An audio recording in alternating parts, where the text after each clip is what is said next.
Ito mga kapatid, yung invention na ginawa ko, no? Ang tawag po dito ay Techno-Coal. So makikita nyo po, meron po siyang pihitan. Makikita po natin dito mga kapatid.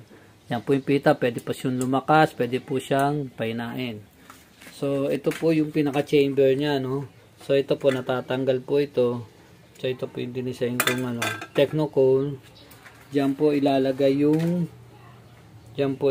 yung mga uling. Mamaya i-demo ko po sa inyo mga kapatid.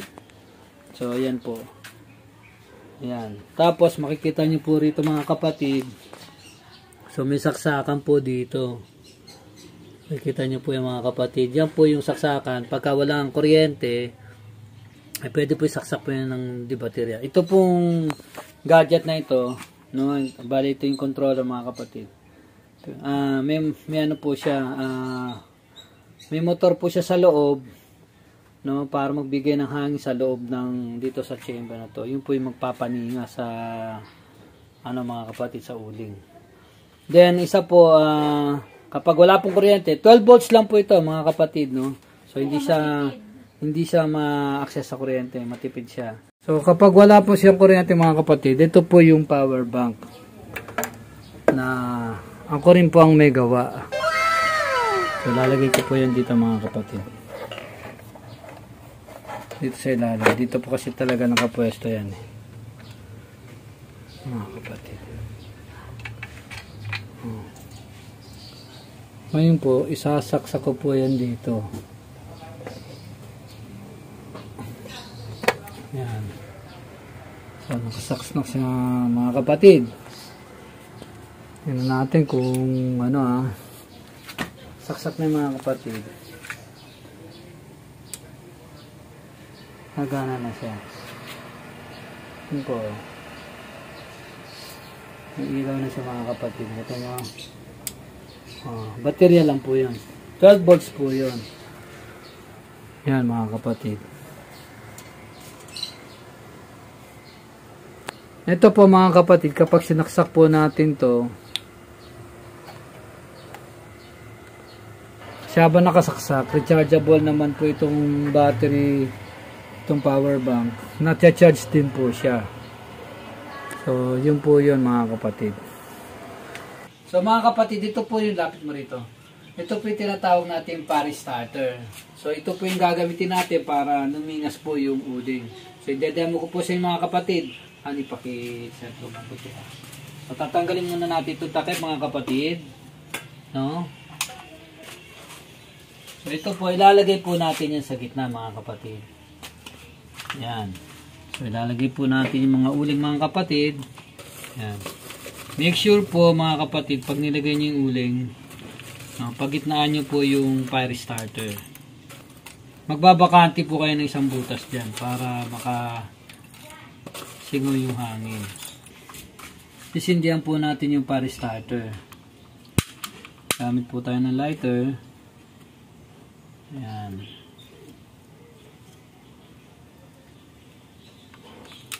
So, hayaan lang po natin siya magningas. Sa umpisa lang po yung mausok, pero mamaya mawawala na rin po yung usok niya. Hayaan nyo po siyang umapoy, mga kapatid, para masunog niya yung Tapos mga kapatid, tutok mo rito ay. Bubuksan nyo na po ito. Unti-unti. Yan, lalagyan nyo na po siya ng hangin para mag-boost na yung power niya. Kita nyo po, pag may hangin na po siya, mas lumalakas yung apoy. Para masunog niya, mapabaga niya agad yung uling. So, mahina lang po ang bibigay yung hangin. Pag masyadong malakas, para magano siya. Para hindi agad siya mamatay yung apoy. So, hintayin nyo po mga kapatid. Then, itsaka nyo na po itodo yan mga kapatid. Nakikita nyo yung yung usok. Yung usok mamaya mga kapatid, mawawala yan. Sa umpisa lang meron yan.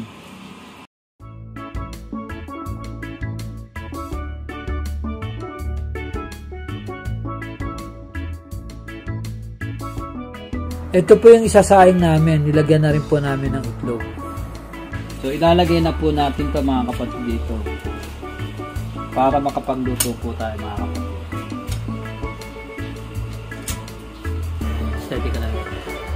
makikita nyo po, ayun o, para siyang ano, blowtorch. So mas matindi pa sa gasol. Okay, yan po mga kapatid yung ano natin. Yan. Maya maya po makakaluto na po yan mga kapatid. Yan lang po natin. So medyo adjust lang natin yung ano. Tsaka yan, napupunan nyo po rito mga kapatid, pag hinihina natin, namihina rin yung ilaw. So adjustment talaga siya. So pag pinatay nyo yan, so tingnan nyo, pag pinatay mga kapatid, oh, mahina lang yung apoy, diba? Pero pagka na-adjust nyo po yan, nilagyan nyo ng hangin, so lumalakas po yung apoy niya. So nagkakaroon siya ng ano, mas madali naluluto yung sinaing. Todo natin mga kapatid para maluto siya. So nakikita nyo yung apoy. Diba, nag-ano siya. So tuwing bubuksan nyo po ito, papatayin nyo po ito.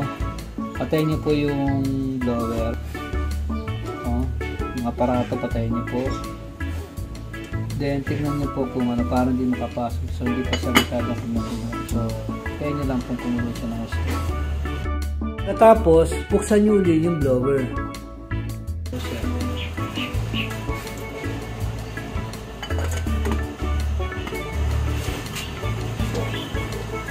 Just lang po natin yung mga kapatid. Tapos kung kailangan pong magdagdag ng huli mga kapatid, meron po tayong shovel. Doon natin ng konting huli mga kapatid. Tapos po, para malagyan sa loob. Kung gusto nyo po siyang lagyan sa loob. Para tuloy-tuloy yung luto po ninyo. Kasi bagana yun.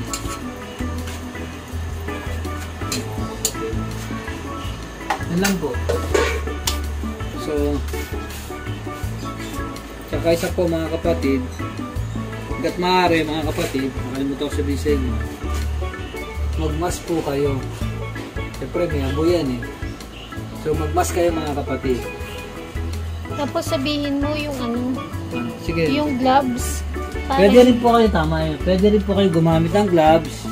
Ano po mga kapatid? Pagkukuha ng uling. Pagkukuha po kayo ng uling. Medyo ano lang talaga, masyadong may proseso lang talaga, pero malaki matitipid nyo. Ang isang sakong uling mga kapatid, nasa 350 to 400. Magagamit nyo na po yan sa loob ng isang buwan. Samantalang ang gasol, 900 na po. So sobrang mahal na. Masyado na nahihirapan si Juan de la Cruz mga kapatid. So ito po ang solusyon, pakita mo ito. Ito po ang solusyon na sa problema natin sa tumataas na gasol. Okay? So bubuksan rin natin, papatayin rin natin ito mga kapatid para hindi maglibaran yung mga abog. Tignan natin kung kumulo na siya mga kapatid. O malapit na siyang kumulo mga kapatid. So diretso lang ulit. Tapos buksan nyo ulit yung blower. Hanggang kumulo na siya mga kapatid. Todo nyo lang ito mga kapatid para mas lumakas yung apoy sa loob.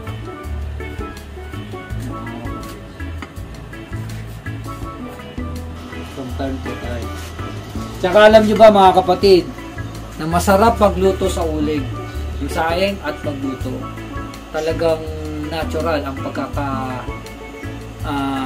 sarap ng lasa ng luto. Kami mga kapatid, isang linggo na kami dalawang linggo na halos, na gumagamit na kami ng ito. Itong inimbento kong Techno-Coal. Techno-Coal mga kapatid. So hindi na kami gumagamit ng gasol mga kapatid. Malaking tipid. Ito po ang solusyon ngayon sa tumataas na petrolyo, lalo na sa gasol. So, uling lang, natural. Isa pa mga kapatid, so kailangan po natin kung sakaling meron po tayong Techno-Coal at nagluluto po tayo, kailangan po natin ng exhaust fan. Para po yung usok na nanggagaling sa nagbabagang uling ay may taboy po niya palabas at hindi po ito pumasok sa loob ng bahay ninyo. Para yung bahay nyo hindi nalalagyan ng usok. Sarado nyo lang yan.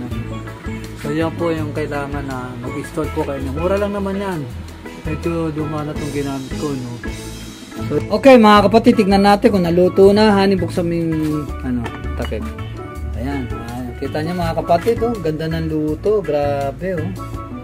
So, yan po ang masarap na sinaing dito sa tinatawag nating bagong invention ko na Techno Cone. So, alisin na ng hani ko yun.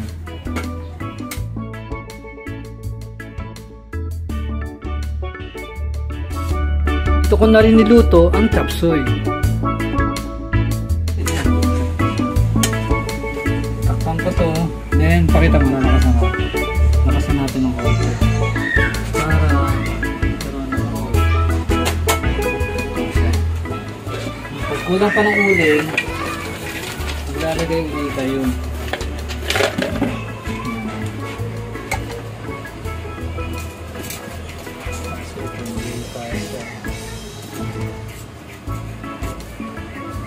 Kaganyan. Tapos lang to para dito.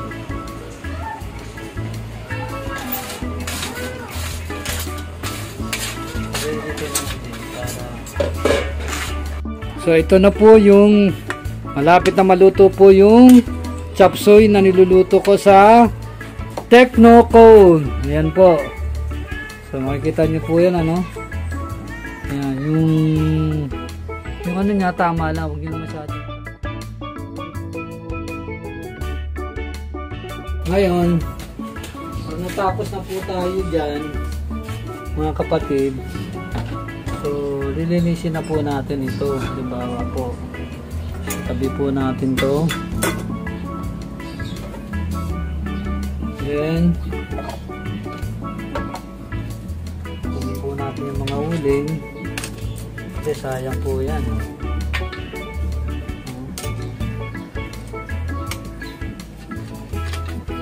Tignan natin yung mga kapatid.